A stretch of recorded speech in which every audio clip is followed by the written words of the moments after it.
Ever been absolutely certain about something, made a decision, with total conviction, and then later thought, wow, I really missed the mark there. Oh, definitely. Our brains are incredible, but yeah, they have these fascinating built-in shortcuts. And sometimes those shortcuts can lead us down some pretty surprising paths. That's right. And today on the deep dive, we're digging into some of these mental quirks, what psychologists call cognitive biases. We've got some great source material from Self Sensei, thanks to you, our listener. We've sort of boiled it down to the essentials. Exactly. Our mission today is to unpack these, well, often invisible filters that shape how we think and act. But without getting lost in, super dense jargon, we want those aha moments, the insights into why we do what we do. Precisely. Cognitive biases are predictable deviations from purely rational thinking. They're like systematic errors, not random ones. They kind of construct our subjective reality, right? Right. Filtering what we see. Absolutely. And the striking thing is, they're universal. Doesn't matter how smart or experienced you are. Right. Everyone has them. They influence tiny choices, big career moves, everything. So we're going to look at where they might come from, explore some really common ones with hopefully relatable examples. And talk about their effects, how they interact, Yeah. which sounds complicated. It can be. And crucially, we'll touch on how we can get better at noticing them, maybe even lessening their grip a bit. Okay, let's dive in. Yeah. First up, anchoring bias. What's the core idea here? Anchoring bias is basically our tendency to latch on to the first piece of information we get.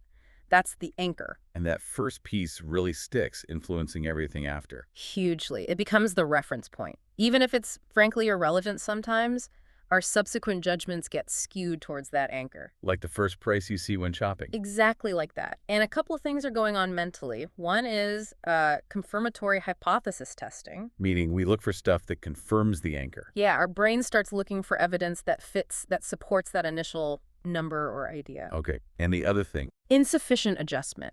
Even if we get new information telling us the anchor is way off, we often don't adjust our thinking enough. We stay too close to that starting point. Can you give us some solid everyday examples? Sure, retail is full of them. You see a sweater marked was $100, now $60. That $100 is the anchor. Makes $60 look like a steal. Right. Even if maybe it was never really worth $100. Or think about buying a used car. The salesperson might show you a couple of really pricey ones first. That anchors your perception of expensive. The slightly cheaper ones they show next seem more reasonable. Exactly. It's a classic sales tactic. Clever. What about outside of buying things? Well, estimations are a great area. There was this famous experiment, you might have heard of it, involving Mahatma Gandhi's age. Go on. They asked people if Gandhi died before or after age 9, or, for another group, before or after age 140. Those are ridiculous anchors. Totally implausible. But the group anchored by 140 gives significantly higher estimates of his actual age at death than the group anchored at 9. Wow. So even crazy numbers pull our estimates. They absolutely can. And in real estate, the listing price is a massive anchor for buyers. It shapes their whole idea of the property's value. And influences what they offer. Definitely. And interestingly, the anchor doesn't even need to be consciously processed sometimes. Subliminal numbers have been shown to affect later estimates. That's wild. So is there any way to fight it? Does knowing more help? Well, yes, to some extent. Expertise in a specific field can make you less susceptible in that field. Okay. So a mechanic won't be easily anchored by a crazy high repair quote. Probably not. They have their own internal informed anchor based on experience. They know what things should cost. Makes sense. Okay, so anchoring is about the first piece of info.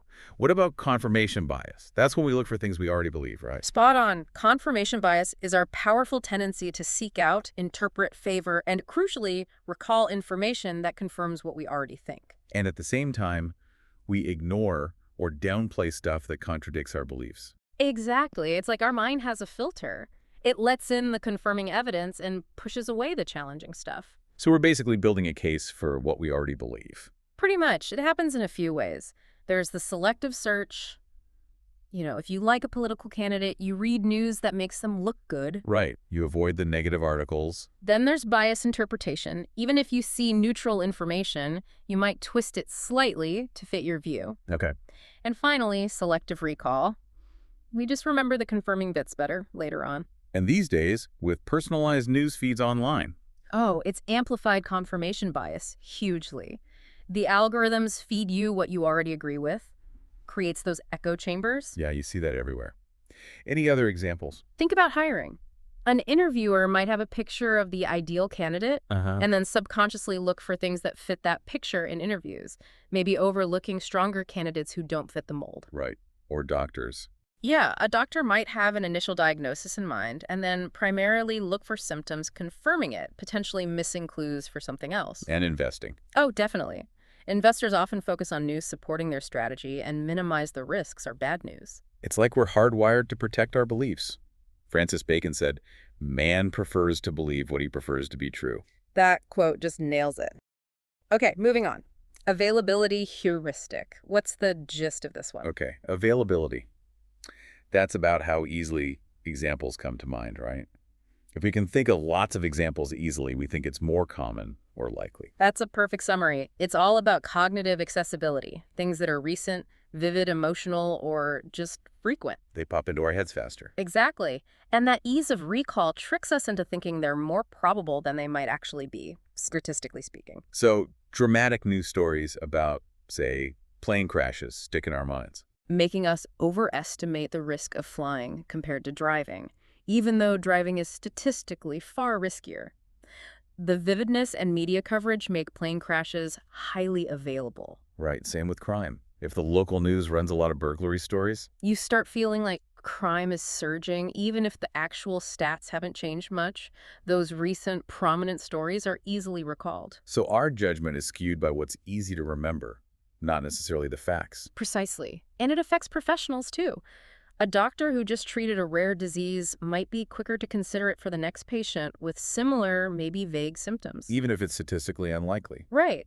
Or in the workplace, a manager might easily recall an employee's recent big mistake. And let that overshadow months of good work when it comes to a performance review. It can happen. The vivid recent event is more available. Same with investments. Hearing lots of buzz about Bitcoin millionaires makes it seem less risky than it might be. Because the success stories are so easy to recall. Okay, these shortcuts are definitely tricky. What about sunk cost fallacy? That's when we stick with something just because we've already put effort in. You've got it. The sunk cost fallacy is that urge to keep going with something, a project, an investment, even a relationship, because we've already poured in time, money, or effort. Even if logically, we should probably cut our losses and walk away. Exactly. Those past investments are sunk. They're gone, irretrievable. But irrationally, they influence our future decisions. Like forcing yourself to sit through a terrible movie because you paid for the ticket. Perfect example. We hate feeling like we wasted something. Several things feed into it. Loss aversion is a big one. The pain of admitting the loss feels worse than the potential gain from stopping. We don't want to admit we made a mistake or wasted resources. Right. Plus, there's often a bit of optimism bias. Oh, if I just stick it out a little longer, it'll turn around. Even with no evidence. Often, yes. And feeling personally responsible for the initial decision makes it even harder to let go. Even how it's framed matters. Persisting sounds better than quitting. So where else does this trap us, besides bad movies? Oh, loads of places. Mm-hmm. Businesses pouring money into failing projects because they're already pot committed. Mm-hmm. People sticking with careers or educational paths they dislike because they've already invested years. Yeah, I know people like that. Even staying in unfulfilling relationships because of the time and emotional energy already spent. It's tough to walk away from that sunk investment. Really tough. Okay, next. Overconfidence bias. I feel like I understand this one perfectly. Wait, maybe that's the bias itself talking. Huh. Exactly. Overconfidence is just that. Our subjective confidence in our judgments or abilities outstrips our objective accuracy. We think we know more or are better at things than we actually are. Precisely. Like the classic example. Hmm? Most people rate themselves as above average drivers. Which is statistically impossible. Right. It often stems from a lack of metacognitive skill, the ability to accurately assess our own knowledge or competence. It connects to illusory superiority, thinking we're better than others. And this ties into the Dunning-Kruger Effect, too, right? It does, which we'll get to. But general overconfidence pops up everywhere. Think about investing. People thinking they can beat the market. Yeah, overestimating their stock picking skills Oh, leads to too much trading, often worse results. The dot-com bubble had a lot of overconfidence baked in. Businesses, too. Setting crazy goals. Absolutely. Pursuing overly ambitious projects without realistic risk assessment. Or just think about trivia nights, someone being utterly certain of a wrong answer. Guilty as charged. Okay, so Dunning-Kruger. It's related, but specific. It's a specific type of overconfidence. It describes this fascinating pattern where people with low ability in a task tend to overestimate their ability significantly. While people with high ability might actually underestimate theirs. Exactly. The core insight from Dunning-Kruger is that the skills you need to be good at something are often the same skills you need to recognize how good you or others are at it. So if you lack the basic skills, you also lack the ability to see that you lack them. Precisely. You don't know what you don't know, and you can't accurately judge competence. Conversely, experts sometimes find things so easy they assume it's easy for everyone, underestimating their relative skill. That's really counterintuitive. Got any memorable examples? Well, think of someone who's genuinely tone deaf but believes they're a fantastic singer. They lack the musical understanding to hear how off they are. Right. Or the famous, slightly comical case of MacArthur Wheeler. He robbed banks after putting lemon juice on his face. Why lemon juice? He believed it would make him invisible to security cameras. His complete lack of understanding led to extreme overconfidence in a terrible plan. Wow. Or just consumers thinking they understand a complex gadget better than they do. And the original studies showed students who did poorly on logic or grammar tests consistently rated their performance way higher than it was. Really highlights the gap between confidence and competence. Okay, let's switch gears. How information is presented. Framing effect. Yes, the framing effect. It shows how we react differently to the same information depending on whether it's presented positively, highlighting gains, or negatively highlighting losses. It's not changing the facts, just the spin. Exactly. And it taps heavily into our loss aversion again. We hate losses more than we like equivalent gains. So framing something as avoiding a loss can be more persuasive than framing it as achieving a gain. It subtly steers our choices. Absolutely. Think about food labels. 80% fat-free. Sounds healthy. Much better than contains 20% fat, Sure. right? Same product, Yeah. different frame. Definitely more appealing. Or a medical decision. 85% chance of survival feels very different from 15% chance of dying. Even though it's the same outcome. The positive frame is usually more motivating or reassuring. Financial advisors might talk about potential for high growth rather than risk of significant losses. Public policy, too. Sure. Framing a tax as a social investment versus a financial burden, or environmental rules as protecting the planet versus restricting industry. The frame influences public perception. Language is powerful. Yeah. Okay, what about following the crowd? The bandwagon effect. Yep, bandwagon effect or herd behavior.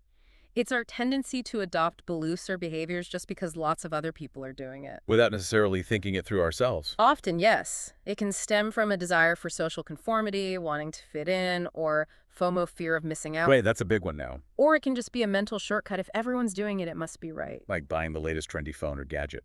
Classic example. Also huge in financial markets, investment bubbles are often driven by herd mentality. People pile in because prices are rising and they fear missing out. We saw that with meme stocks recently. Yeah. Exactly. Voting can be influenced, too. People might back a candidate just because they seem like the likely winner. Joining the perceived winning team. And remember the start of the pandemic? The toilet paper hoarding? Oh yeah, crazy. That was partly bandwagon. Seeing others hoard created a perception of scarcity, leading more people to hoard, even without a real supply issue initially. A self-fulfilling prophecy? Kind of. Okay, next. Halo effect.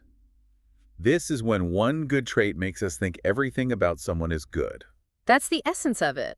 Our overall positive impression, maybe based on just one thing like attractiveness or confidence, spills over onto our judgments of their other unrelated qualities. And there's a negative version too. Right, the horn effect. One negative trait makes us judge everything else negatively. It's a shortcut to forming a coherent, simple judgment. So, like, assuming attractive people are also smart and kind. That's the classic what is beautiful is good stereotype. It happens subconsciously. We see it with celebrity endorsements. We like the celebrity, so we assume the product they're hawking must be good. Or a charismatic politician seems more intelligent than they might be. Yes. Or in hiring, a candidate makes a great first impression in one area, and the interviewer overrates them in other areas too. Even brands benefit a good experience with one product, creates a positive halo over the whole brand lineup. That first impression really counts then. Man. Okay, last individual bias on our list. Hindsight bias. The I knew it all along feeling. Exactly. Hindsight bias. After an event happens, we tend to look back and believe it was much more predictable than it actually felt before it happened. We rewrite history in our heads a bit. We do. Once we know the outcome, our memory selectively focuses on the clues that pointed towards it, making it seem inevitable. We forget the uncertainty we felt at the time. Like after a big election or sports game, everyone says, "Oh, I saw that coming." Right. Even if they were totally unsure beforehand. Psychologically, we distort memory, we create neat narratives to make sense of the past, and we just can't recapture that prior state of uncertainty. Investors do this too, right? I knew that stock would go up. All the time. Looking back, they focus only on the positive signals they maybe barely noticed before. It can also affect things like accident investigations or legal judgments, knowing the bad outcome makes earlier actions seem riskier or more negligent. Makes it hard to learn properly from the past if we think we already knew. It really does. Now, we've talked about these biases individually. But you said they interact. They don't usually operate alone. That's a crucial point. They rarely work in isolation. More often, they interact, and these interactions can amplify their effects significantly. So one bias can make another one stronger. Absolutely. Think about anchoring and confirmation bias together. A doctor makes a quick initial diagnosis, that's the anchor. Okay. Then confirmation bias kicks in, leading them, and maybe others later, to focus only on symptoms supporting that anchor, ignoring contradictory signs. That's called diagnostic momentum. Makes it hard to correct an initial mistake. Very hard. Same in negotiations. The first offer anchors, then confirmation bias makes each side dig into arguments supporting their position relative to that anchor. Gotcha. What other combinations do we see? Availability and confirmation bias. Maybe you hear a vivid story about investment fraud. Availability. Right. That makes you think it's common. Right. Then confirmation bias makes you notice and remember every other story about fraud, reinforcing the belief, even if stats show it's rare. Creates a skewed perception. Definitely. Or sunk cost and optimism bias. You've already sunk money into a failing project, sunk cost. Optimism bias whispers, just a bit more money time and it'll succeed. A dangerous combo. Can be. Action bias and bandwagon effect. Remember the pandemic hoarding? The urge to do something, action bias combined with the seeing others do it, bandwagon, led to that frenzy. So they feed off each other. Can biases ever cancel each other out? It's an interesting thought, but honestly, there's not much evidence for biases systematically counteracting each other in our normal thinking. It's more common for them to amplify each other. So apparent counteractions might be due to something else. Yeah, usually external factors, or someone making a conscious effort to de-bias, rather than one bias naturally canceling another. Real-world decisions are messy, with multiple biases swirling around. You mentioned cognitive cascades. Right. Sometimes one bias can trigger a whole chain reaction.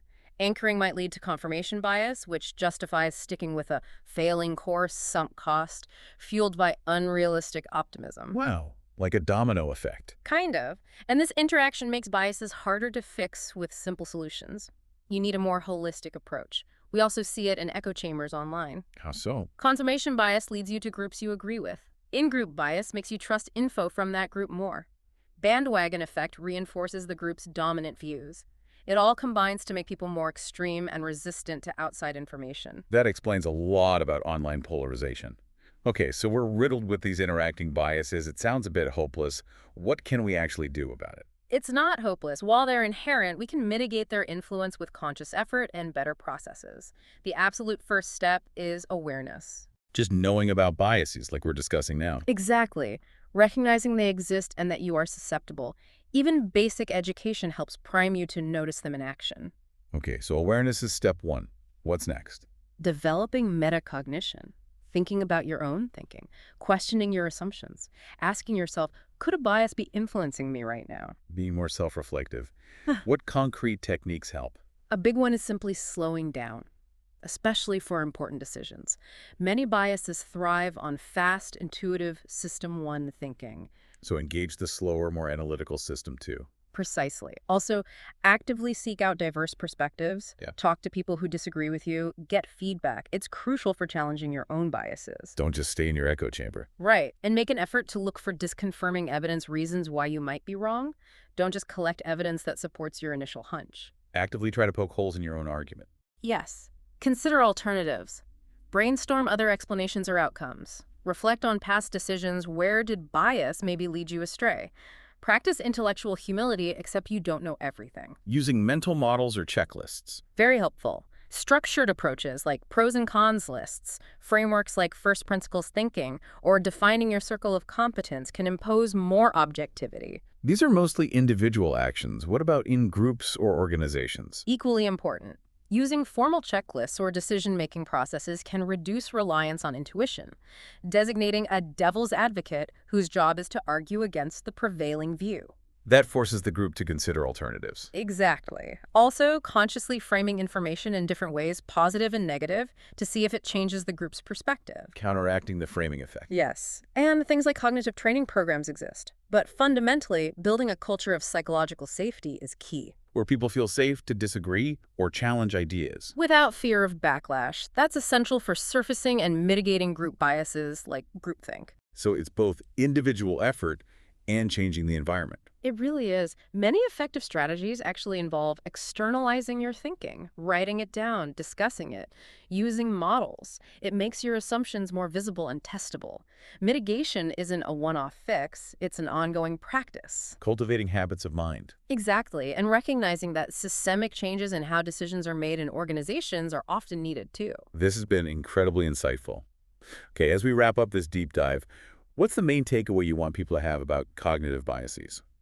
I think the key thing is that they're a normal, unavoidable part of being human. They're mental shortcuts, sometimes helpful, sometimes harmful. So we shouldn't beat ourselves up for having them. Not at all. The goal isn't perfect rationality. That's probably impossible anyway. What is the goal then?